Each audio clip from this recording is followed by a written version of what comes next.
Dear students, আজকে আমরা নতুন অধ্যায় শুরু করছি। পঞ্চম অধ্যায়, অনুপাত ও সমানুপাত। তো অনুপাত জিনিসটা কি আমরা অনেক আগেই জানি। এখানে তবু অনুপাতে প্রচুর অঙ্ক রয়েছে এবং এই অঙ্কগুলো আমাদের কিন্তু প্রথম চ্যাপ্টারের অঙ্ক থেকে বেশ অঙ্ক আসে। আর বেশ ইজি, খুব কঠিন না, এটা অ্যালজাবরা পার্ট। তো অনুপাত, এখানে আমরা যে অনুপাত বিষয়টা জানবো, অনুপাত মানে মনে করা যাক 5:6, এটাকে অনুপাত বলে। তো এটাকে প্রথমে যে পদটা রয়েছে সেটাকে পূর্ব পদ বলা হয়, আর যেটা এটা এটা 6, পরের পদটাকে উত্তর পদ বলা হয়। অর্থাৎ এটা হচ্ছে পূর্ব পদ, কিছুটা আমাদের জেনে যেতে হবে। পূর্ব পদ আর এটা হচ্ছে উত্তর পদ।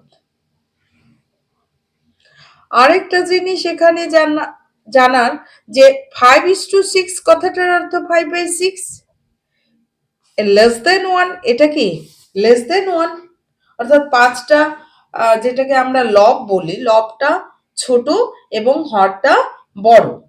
সেক্ষেত্রে এটাকে বলা হচ্ছে, এটাকে আমরা লঘু অনুপাত বলছি। এটাকে লঘু অনুপাত বলা হয়, লঘু অনুপাত বলা হয়। সংখ্যাগুলোকে পূর্বপদ এবং উত্তরপদ বলে। আর যখন 5/6 অর্থাৎ যখন হচ্ছে রেশিওটা একের চেয়ে ছোট হবে তখন তাকে লঘু অনুপাত বলে।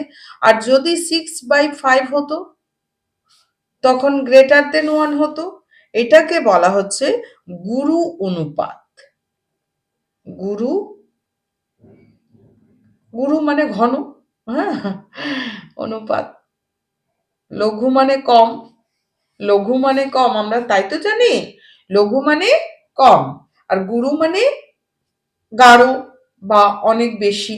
সেই জন্য এটা হচ্ছে যখন গ্রেটার দেন 1 তখন তাকে গুরু অনুপাত বলে, আর যখন লেস দেন 1 তখন তাকে লঘু অনুপাত বলে। এটা খুব বিষয়টা ইম্পর্টেন্ট তাও নয়, কিন্তু জেনে রাখা দরকার যদি আমাদের অবজেক্টিভ টাইপ কিছু আসে। তাছাড়া চ্যাপ্টার যখন শুরু করব, ইন্ট্রোডাকশন কিছু তো জানতে হবে।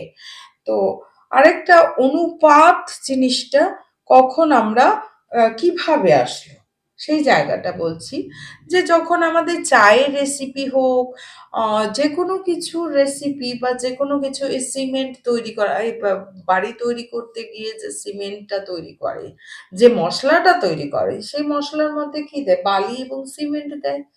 তো বালি, সিমেন্ট এবং পাথর দেয়। তো কতটা কি কতটা দেবে, উম, এক এক ডালি, এক এক টিন মশলা তৈরি করতে কতটা বালি লাগলো, কতটা সিমেন্ট লাগলো, কতটা পাথর লাগলো, সেটা কিন্তু আলাদা আলাদা পরিমাণ লাগে। সেরকম যদি পাঁচ পাঁচ টিন করতে হয় তখন সেই অনুযায়ী কি, সেই রেশিও অনুযায়ী আমাদেরকে একবারে একবারে বালি, সিমেন্ট এবং পাথর মেশাতে হয়। অতএব অনুপাতটা হচ্ছে একটা ক্ষুদ্রতম, যত পরিমাণ রয়েছে সেই পরিমাণের ক্ষুদ্রতম একটা রেশিও, ভগ্নাংশ। ঠিক আছে? তো এখন আমরা অনুপাতের কিছু অঙ্ক করব। অনুপাতের অঙ্কগুলো কিভাবে করতে হয়, অনুপাত মনে করা যাক যে 25:30, এটা কি করে করব? আমাদের মনে মনে যেটা আমরা এটা মানে হচ্ছে আমরা বাই করে লিখতে পারি, কিন্তু বাই করে এখানে না লিখলেও, বাই করে হলে 5×5 = 25, 5×6 = 30, অর্থাৎ 5/6, অর্থাৎ 5:6 এভাবে লেখা যায়। বা ডাইরেক্ট আমরা এখান থেকে করতে পারি, 5 দিয়ে মনে মনে কাটবো। এখানে মনে মনে, এটা যেমন কারো যদি খুবই সমস্যা হয় তখন এভাবে করতে পারে। আর যদি কোনো প্রবলেম না হয় তাহলে আমরা এখানে রেশিওটা করব। রেশিওটা কিভাবে করব? মনে মনে কাটবো। এখানে এখানে ডাইরেক্ট কেটেছি, এখানে মনে মনে কাটবো। 5×5 = 25, মানে এমন একটা সংখ্যা দিয়ে কাটবো যেটা এটারও উৎপাদক এবং এটারও উৎপাদক হয়, তাহলে 5:6 হয়ে গেল। ঠিক আছে, এটাই হচ্ছে আমাদের, এইভাবে আমাদের রেশিওগুলো করতে হয়। আচ্ছা, আরেকটা আমাদের অনুপাত, অনুপাত হচ্ছে 5/6 যদি অনুপাত হয় একটা, এর ব্যস্ত অনুপাত কত হবে? ব্যস্ত মানে উল্টা, ব্যস্ত অনুপাত হচ্ছে উল্টো করে দিলে অন্যন্যক, অন্যন্যক বিষয়টা আমরা জানি তো, 5/6 যদি থাকে তার অন্যন্যক 6/5, উল্টে দিব 1/1 সেই সংখ্যাটা। তো এটাও কিন্তু তাই, 6:5 উল্টো করে দাও, ব্যস্ত অনুপাত আসে অনেক সময়। তো খুব ভালো লাগবে, আগের চ্যাপ্টারটা যথেষ্টই সে চ্যাপ্টারটাও ভালো, বীজগণিত, বীজগণিতের মজা আলাদা, পাটিগণিতেরও একটা ইন্টারেস্ট আলাদা। সেখানে আবার যখন আমরা পরিমিতিতে যাব তখন দেখা যাবে যে অঙ্কগুলো বড় বড় হচ্ছে, কিন্তু কঠিন হলেও কিন্তু খুব মজার। সবচেয়ে বেশি ইন্টারেস্ট লাগবে যদি অঙ্কটা ভালো করে করা যায়, তাহলে পরিমিতিতে কিন্তু সবচেয়ে বেশি ভালো লাগবে, ছবি এঁকে যখন করে বিষয়টা বোঝা যাবে। ঠিক আছে, আচ্ছা, অনুপাত, অনুপাতের অঙ্কগুলো আমাদের কি করতে হয়? অনুপাতের অঙ্কগুলো এই যে রেশিওটা, রেশিওটা যখন আমরা করব তখন কিন্তু দুটাকে একই একক যুক্ত হতে হবে, অর্থাৎ একটা কিলোগ্রাম একটা গ্রাম থাকলে কিন্তু রেশিও করা যাবে না। রেশিও করতে গেলে আমাকে কি করতে হবে? দুটাকেই কি গ্রামে নিয়ে যেতে হবে, নয়তো দুটাকে গ্রামে নিয়ে যেতে হবে, দুটাকেই মাসে নিয়ে যেতে হবে, নয়তো দুটাকেই বছরে নিয়ে যেতে হবে, মানে দুটোকেই একই এককে নিয়ে যেতে হবে। এখানে যেমন আমাদের কোষে দেখি ওয়ানে,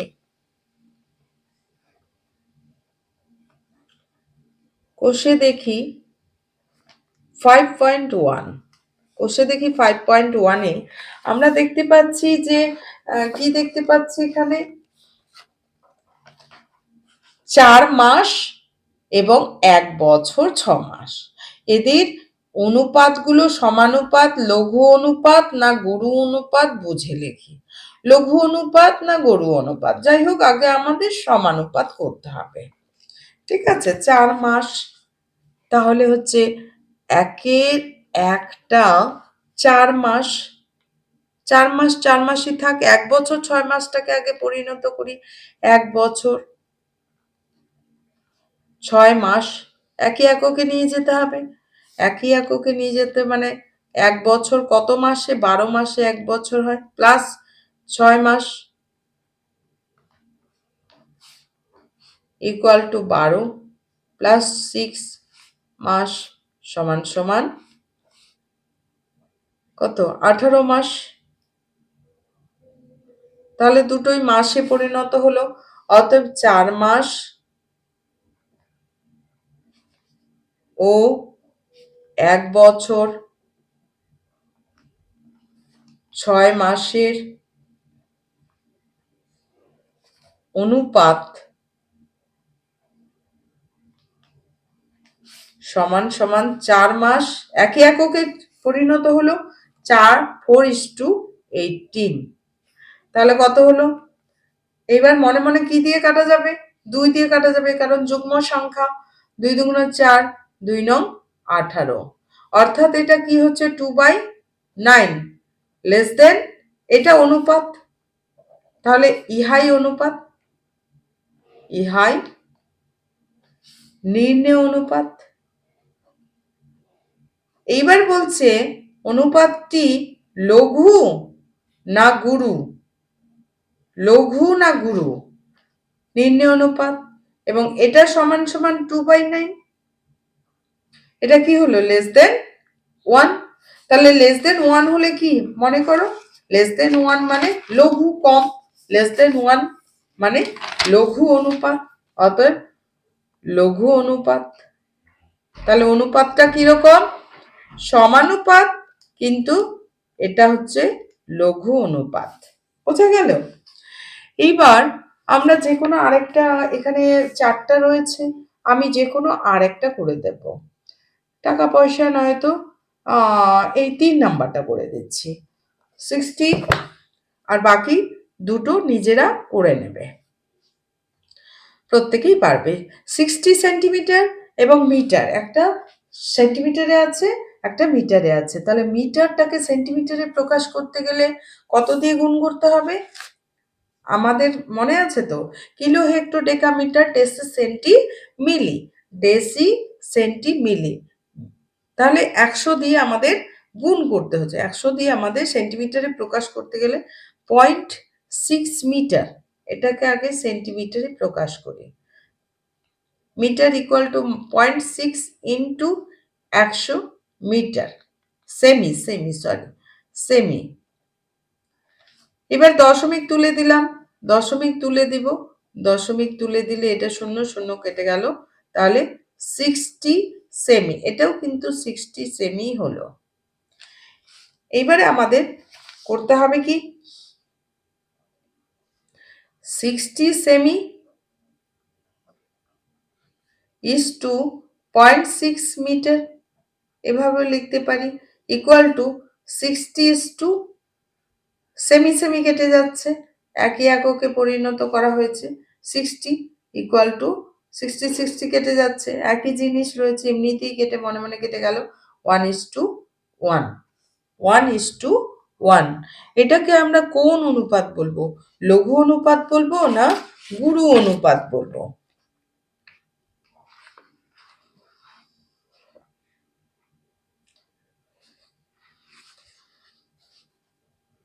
এইটা হচ্ছে ইহাই নির্ণেয় অনুপাত, নির্ণেয় সমানুপাত, এটা সমানুপাত, একেবারে সমানুপাত, লঘু অনুপাতও না গুরু অনুপাতও না, সমানুপাত, ইহাই নির্ণেয় সমানুপাত। এখানে অনুপাতগুলো সমানুপাত, লঘু অনুপাত না গুরু অনুপাত, এটা নির্ণেয় অনুপাত কিন্তু লঘু অনুপাত, এটা সমানুপাত, সমানুপাত মানে সমান, সমানুপাত মানে সমান। এবার বাকি দুটো করে নিতে হবে, ঠিক আছে, বাকি দুটো রয়েছে, দুটো করে নেবে, হোমওয়ার্ক থাকলো। এবার হচ্ছে 2, এগুলো মিশ্র অনুপাত,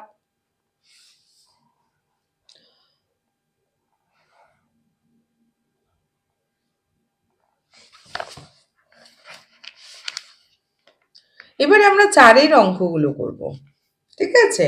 4-এর অঙ্কটাতে কি আছে,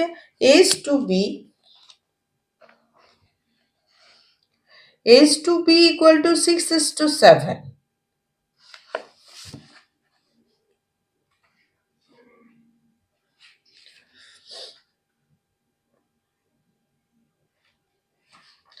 আচ্ছা, 2-এর গুলোই, 2-এর হচ্ছে 4-এর না, 2-এর হচ্ছে গ্রামের কিগ্রা এবং গ্রাম, 1 নাম্বারটা নিজেরাই করতে পারবে, গ্রামে পরিণত পি কিগ্রা মানে কত গ্রাম সেটা করে নিব, x 3 এবং z মাসের মধ্যে অনুপাত নির্ণয় কখন সম্ভব হবে লিখি।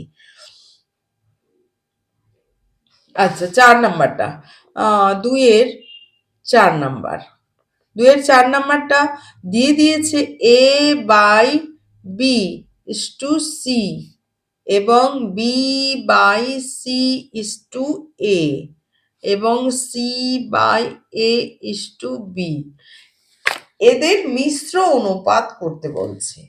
মিশ্র অনুপাত কি হবে, এদের মিশ্র অনুপাত কিভাবে করা হয়, মিশ্র বা যৌগিক অনুপাত, মিশ্র অনুপাতটি হচ্ছে পূর্ব পদের সঙ্গে পূর্বপদ গুণ আর উত্তর পদের সঙ্গে উত্তর পদগুলো গুণ, অর্থাৎ পূর্বপদ মানে এই রাশির এই অনুপাতটার পূর্বপদ এ বাই বি ইন্টু পূর্বপদগুলো গুণ হয়ে যাবে, পূর্বপদগুলো গুণ হয়ে যাবে সি বাই এ আর ইস টু, এবার হচ্ছে C into A into B, এবার কত দাঁড়াচ্ছে, বি কেটে গেল, সি কেটে গেল, এ কেটে গেল, তাহলে সব 1 হয়ে গেল, ঠিক আছে, তাহলে 1:a b c মিশ্র অনুপাত হচ্ছে এটা, অবজেক্টিভ টাইপ আসতে পারে। এবার পরের অঙ্কটা,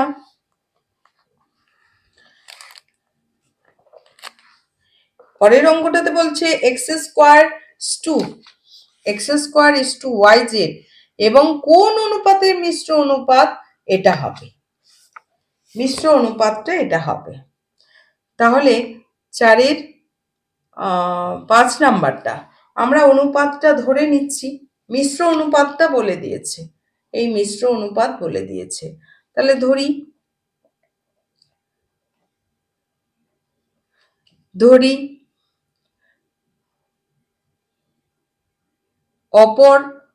অপর অনুপাতটি হলো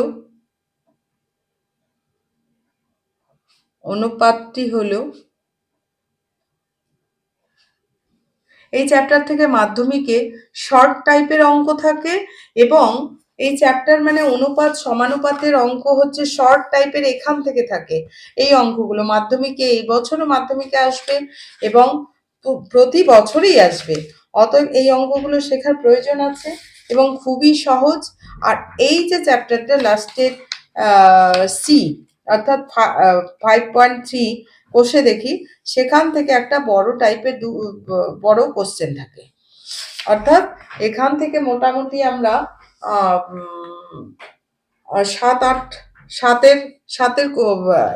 7 নাম্বার মাধ্যমিকে থাকবে এবং খুবই সহজ অঙ্ক, সেই জন্য হচ্ছে খুব তাড়াতাড়ি ছোট অল্প অল্প করে করব এবং যারা মাধ্যমিক দেখবে তারাও কিন্তু ফলো করো। অপর অনুপাতটি হলো কত ধরে নিচ্ছি, এখানে যেহেতু অঙ্কটা x/y তাহলে a/b আমি ধরে নিলাম, a/b ধরে নিলাম। তাহলে x² এবং a/b এর মিশ্র অনুপাত কত হবে? মিশ্র অনুপাত পূর্বপদের সঙ্গে পূর্বপদ গুণ, x²a/by/z, এটাই কিন্তু আমাদের দেওয়া আছে, প্রশ্নানুসারে এটা আমাদের মিশ্র অনুপাতটা দেওয়া আছে। x²a/by/z ইকুয়াল টু xy/z², এটা আমাদের দেওয়া আছে যে মিশ্র অনুপাতটা এটা। তাহলে এখান থেকে a/b আমাদের বের করতে হবে, x²a/by/z ইকুয়াল টু xy/z², আমরা তো তাই জানি।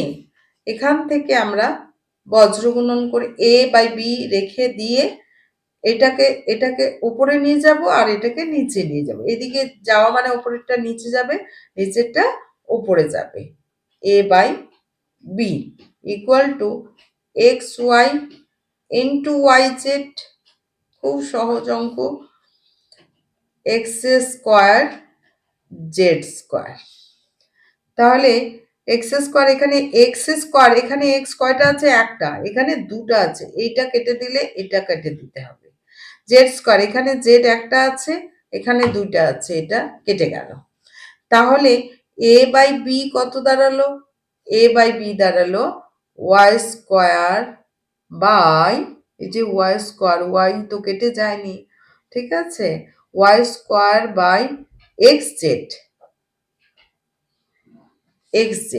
অর্থাৎ a/b ইকুয়াল টু y²/xz।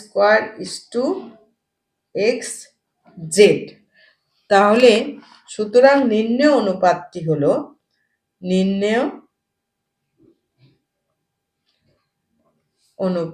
হলো মানে যে অনুপাতটা এটার সঙ্গে মিশ্র করলে এটা হয়, এই যে এটা হবে, অনুপাতটি হলো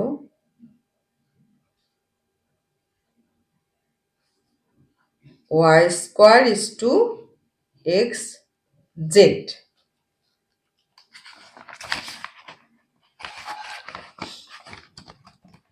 এরকম পরের অঙ্কটা হচ্ছে করে নেবে ব্যস্ত অনুপাত। অনুপাতটি ব্যস্ত অনুপাত, অর্থাৎ যৌগিক অনুপাত, অনুপাতগুলোর যৌগিক অনুপাত, অনুপাতগুলোর ব্যস্ত অনুপাতগুলির যৌগিক অনুপাত নির্ণয় করো। অর্থাৎ এটার হচ্ছে এদের আগে ব্যস্ত অনুপাত করতে হবে, তারপর তাদের যৌগিক করতে বলেছে। ঠিক আছে, এটাও হোমওয়ার্ক থাকলো। যদি না করতে পারো তাহলে কমেন্ট করে আমাকে জানাবে যে এই অঙ্কগুলো, এই অঙ্কটাও করে দিতে হবে। আর যদি ভালো লেগে থাকে, পদ্ধতি ভালো লাগে, অবশ্যই চ্যানেলটা সাবস্ক্রাইব করে সবসময় পাশে থাকবে অঙ্ক শেখার জন্য, এবং আর হচ্ছে লাইক এবং কমেন্ট করে আমাকে উৎসাহিত করবে। 3-এর মিশ্র অনুপাত, তাহলে মিশ্র বা যৌগিক অনুপাত নির্ণয় করি। সেটা কিভাবে করছি? পূর্বপদের সঙ্গে পূর্বপদ গুণ। এই যে তেমন 3-এর 1 নাম্বারটা 4:5,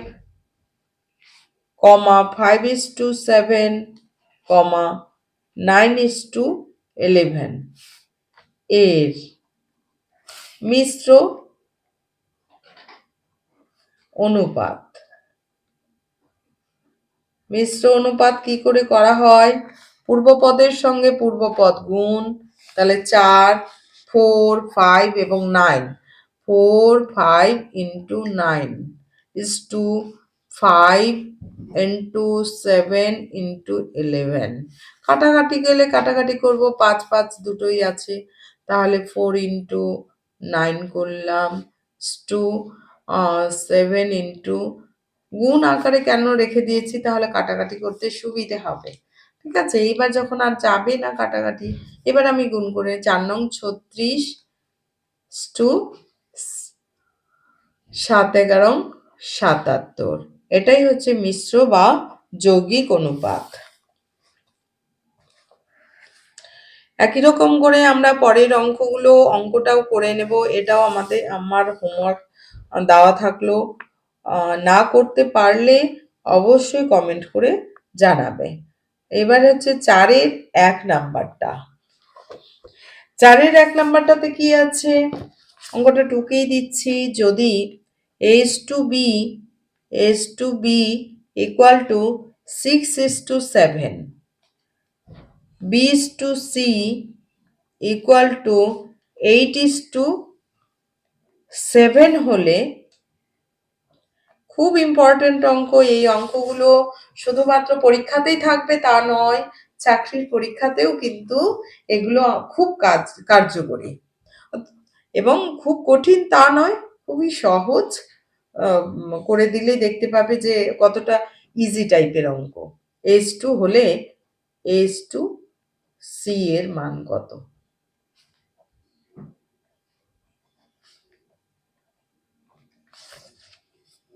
তাহলে S/B মানে বিটা ক্যান্সেল হয়ে যাচ্ছে, আমাকে দেখতে হচ্ছে যে কোনটা, তাহলে বি ক্যান্সেল হয়ে যাচ্ছে। আমি যদি এইভাবে করি, সলিউশন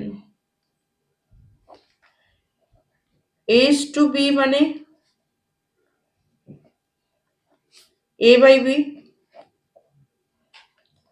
6/7, এবং আরেকটা কি B/C 8/7, অর্থাৎ B/C equal to 8/7। এইবার বলছে এ আছে আর সি আছে, মানে বি আউট হয়ে গেছে। তাহলে তো এটার নিচে আছে, এটার উপরে আছে, গুণ করে দিলেই আমাদের আউট হয়ে যাবে। ঠিক আছে, তাহলে A1 into 2 করে 1 নং এবং 2 নং সমীকরণ গুণ করে পাচ্ছি A/B into B/C equal to, তাহলে সংখ্যা এদিকে বাম সাইড যেমন গুণ হয়ে গেল, এবার ডান সাইডের সঙ্গে গুণ হয়ে যাবে। 6/7 into 8/7, তাহলে BB ক্যান্সেল হয়ে গেল। और A/C ইকুয়াল টু 6 48, 7 7 49। তাহলে কি দাঁড়াচ্ছে, A is to C equal to 40 is to 48 is to 49, এটাই অ্যান্সার আমাদের। খুব সহজ। এবং দ্বিতীয় নাম্বারটা, 4-এর 2 নাম্বারটা কি আছে, 4-এর 2 নাম্বারটা আছে A is to B, দেওয়া আছে A is to B equal to 2 is to 3, B is to C, অঙ্কটা টুকে দিচ্ছি, B is to C equal to 4 is to 5, 4 is to 5, এবং C is to D equal to 6 is to 7 হলে A is to D কত নির্ণয় করো। তো একই টাইপের অঙ্ক, অর্থাৎ ফার্স্ট এবং লাস্টটা আছে। তাহলে আমরা একই রকম করে এটা যেমন গুণ করে দিয়েছি, একই রকম করে এটাও আমরা করে ফেলব। A is to B equal to 2 is to 3, or A solution A by B equal to 2 by 3, এক নাম্বার দিলাম। B is to C equal to 4 is to 5, B by C equal to 4 by 5, or এবং আরেকটা লাস্টে কি আছে, C is to D equal to 6 is to 7, C by D 6 by 7, 3 number. এইবার 1, 2 এবং 3 গুণ করে পাই, 1, 2 এবং 3 নং সমীকরণ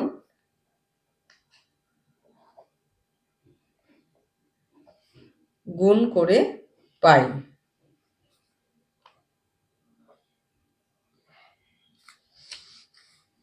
এই চ্যাপ্টারের ভিডিও একবেলা দেব, ওয়ান টাইম, আর ওই চ্যাপ্টারও দেব, ঠিক আছে? কারণ একই টাইপের অঙ্ক করতে সত্যি বোরও লাগছে, আমারও বোর লাগছে, যে কারণ একটা চ্যাপ্টার মানে প্রচুর অঙ্ক, সেই প্রচুর অঙ্ক করতে গিয়ে সত্যি এক প্রশ্নমালাটা একচল বিশিষ্ট দ্বিঘাত সমীকরণটা অনেক বড় চ্যাপ্টার এবং প্রচুর প্রবলেম রয়েছে, সেই জন্য এটা স্টার্ট করেছি।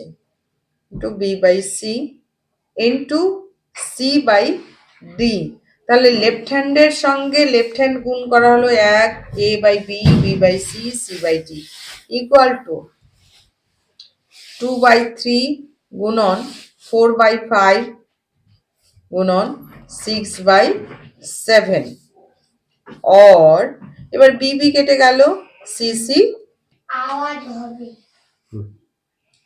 তো A by, তাহলে এটা কেটে গেল, A by D equal to, এদিকে দেখা যাক কাটাকাটি যাবে নাকি, হ্যাঁ এটা কাটা যাবে, 3 2 6, তাহলে উপরে থাকলো 4 2 2, অর্থাৎ 2 4 8, 8 2 16, 16 বাই 5 7 35, তাহলে S to D কত হলো, S to D হলো 16:35,